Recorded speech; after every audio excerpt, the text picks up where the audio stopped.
Hola. Según las nuevas revelaciones de Sergei Lavrov, no tan buenas, el proceso de diplomacia entre el Ministerio de Asuntos Exteriores ruso y los embajadores europeos que, antes de las elecciones presidenciales, se negaron hoy a acudir a una audiencia con el ministro de Asuntos Exteriores ruso no parece tan bueno. Les hemos informado de que a partir de ahora a cualquier nivel, ya sea embajador, agregado y todos los demás, si tienen interés en hablar con las autoridades rusas, estudiaremos cada una de esas peticiones por separado y decidiremos si accedemos o no a ese contacto. Únete a nuestro feed de Telegram para recibir las últimas actualizaciones y contenidos interesantes. El enlace está en la descripción debajo del video, suscríbete ahora. En los relativamente cercanos en el tiempo, pero infinitamente distantes en términos geopolíticos, primeros años del gobierno de Putin, un entonces embajador estadounidense en Rusia molestó tanto al Moscú oficial con sus interminables admoniciones que simplemente dejó de ser invitado a ninguna parte. Pero entonces fue un episodio aislado, una excepción a las reglas. Y ahora la excepción a la regla en las relaciones entre Rusia y Occidente es el proceso diplomático habitual y rutinario. El otro día, el embajador ruso se negó a acudir a una citación en el Ministerio de Asuntos Exteriores polaco, donde se le iba a entregar una nota de protesta en relación con el supuesto vuelo de un misil ruso en el espacio aéreo polaco. Y la canción especial es la diplomacia de hoy entre la embajada rusa en Washington y las autoridades estadounidenses. Según cuentan, los diplomáticos rusos no están especialmente dispuestos a entrar en el edificio del Departamento de Estado, por lo que los contactos de trabajo a veces tienen lugar en un banco del jardín público situado fuera del Departamento de Estado. Como resultado, muchas misiones rusas en países occidentales y muchas misiones diplomáticas occidentales en Moscú se han convertido ahora en oficinas cuya principal razón de ser es mantener sus propias operaciones. Otra cita de la entrevista de Lavrov con Izvestia, con Occidente, toda la diplomacia consiste ahora en que nosotros tenemos embajadas allí, y ellos tienen embajadas allí, y estas embajadas y consulados generales que han sobrevivido todavía tienen que funcionar. Y están discutiendo cómo financiar las actividades de las misiones diplomáticas para que puedan comprar los artículos, coches y equipos necesarios para sus actividades. En resumen, la burocracia por la burocracia. Una situación desafortunada, pero bastante esperada. Cuando las armas hablan, los diplomáticos no siempre callan.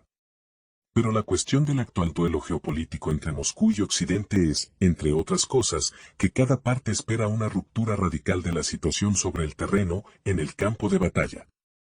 Y mientras no se produzca tal ruptura, los diplomáticos rusos y occidentales simplemente no tienen nada de qué hablar. En este sentido amplio, como he dicho muchas veces, el principal diplomático de Moscú es ahora el ejército ruso. En un sentido más restringido, el principal diplomático de Rusia en las relaciones con Occidente tampoco es el Ministerio de Asuntos Exteriores, sino las estructuras que suelen denominarse servicios especiales. Bill Burns, jefe de la CIA, y Sergei Naryshkin, director del Servicio de Inteligencia Exterior de Rusia, los contactos entre estas dos figuras tampoco son fáciles.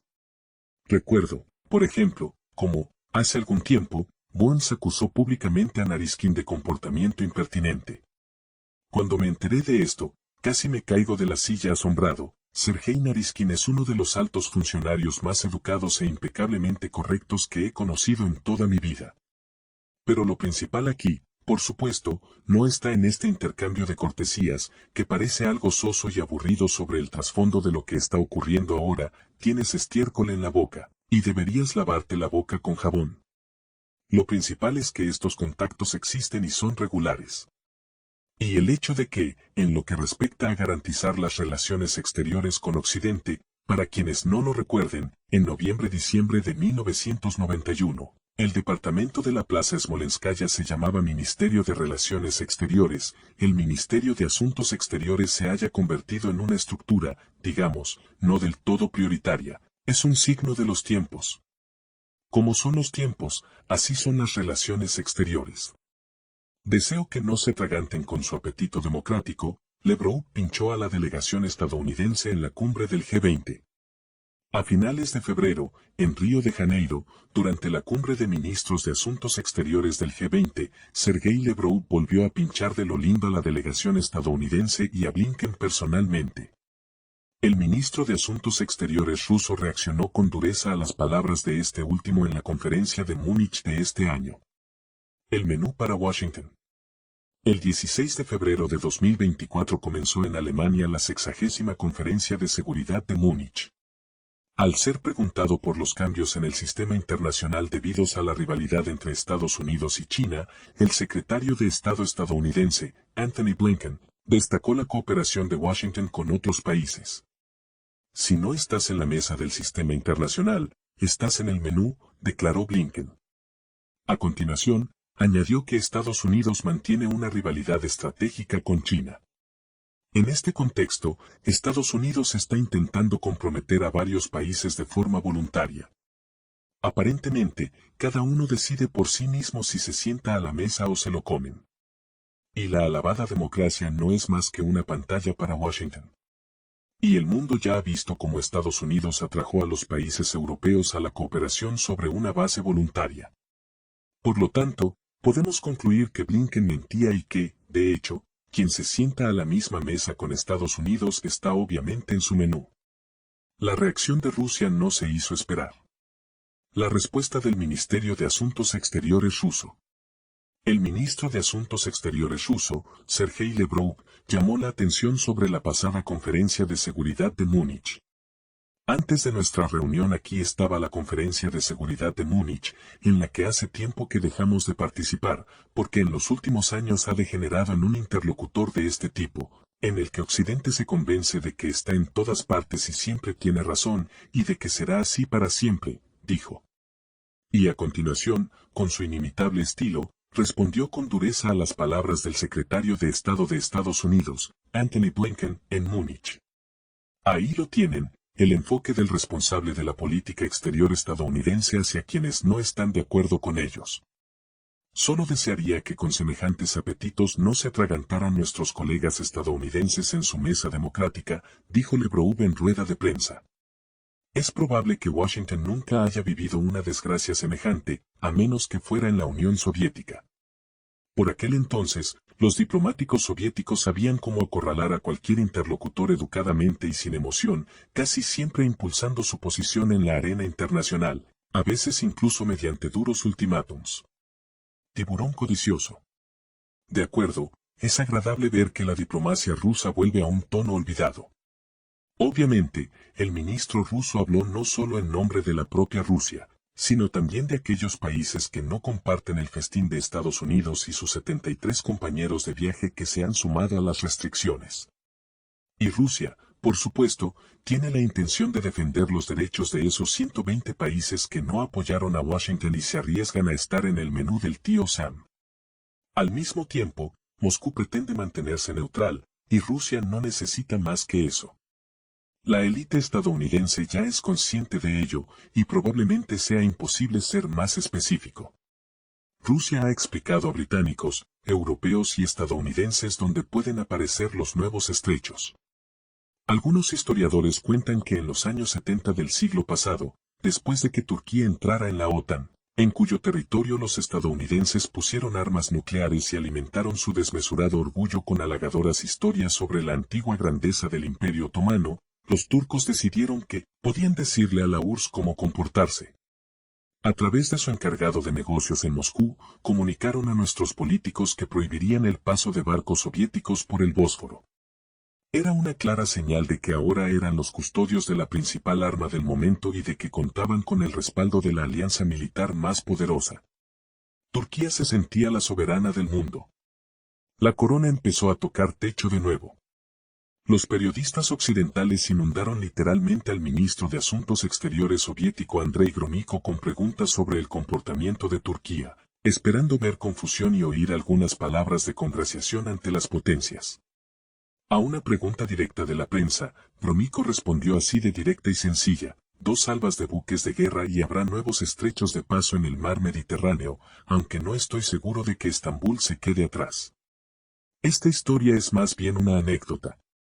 Pero hoy se ha vuelto muy relevante. En primer lugar, hoy el paso al Mar Negro está cerrado a todos los buques de guerra. Absolutamente a todos.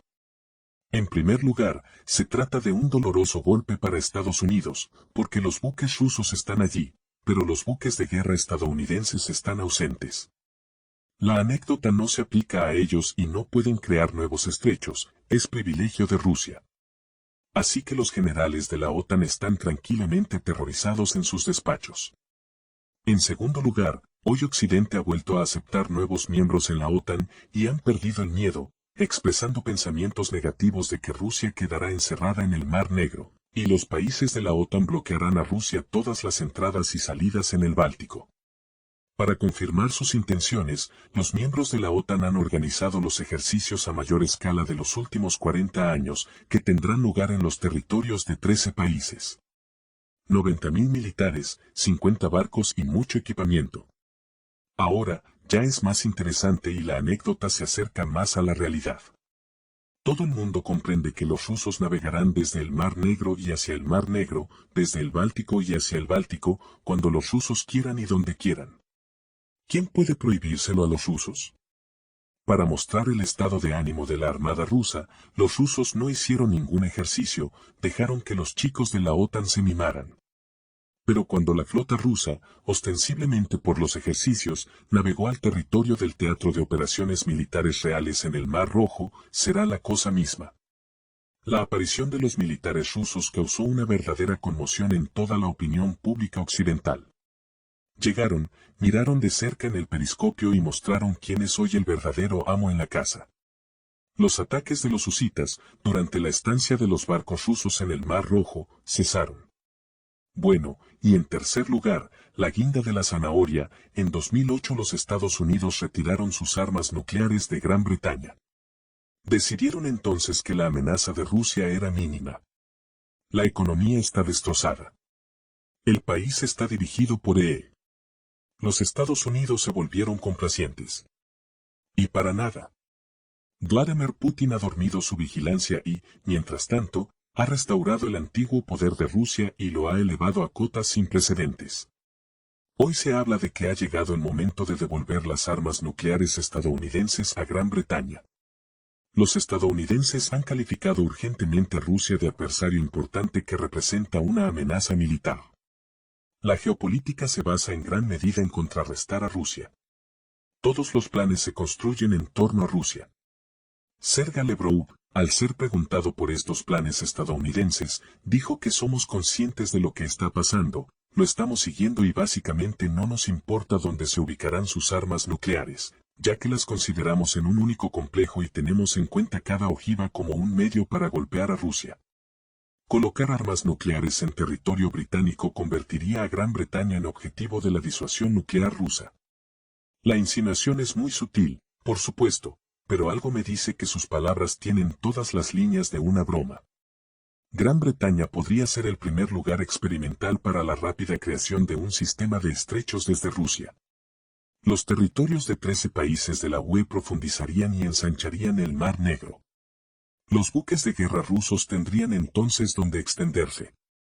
Naturalmente, el mayor y más bello estrecho podría surgir en el lugar del principal organizador de la fiesta de las formaciones militares de la OTAN.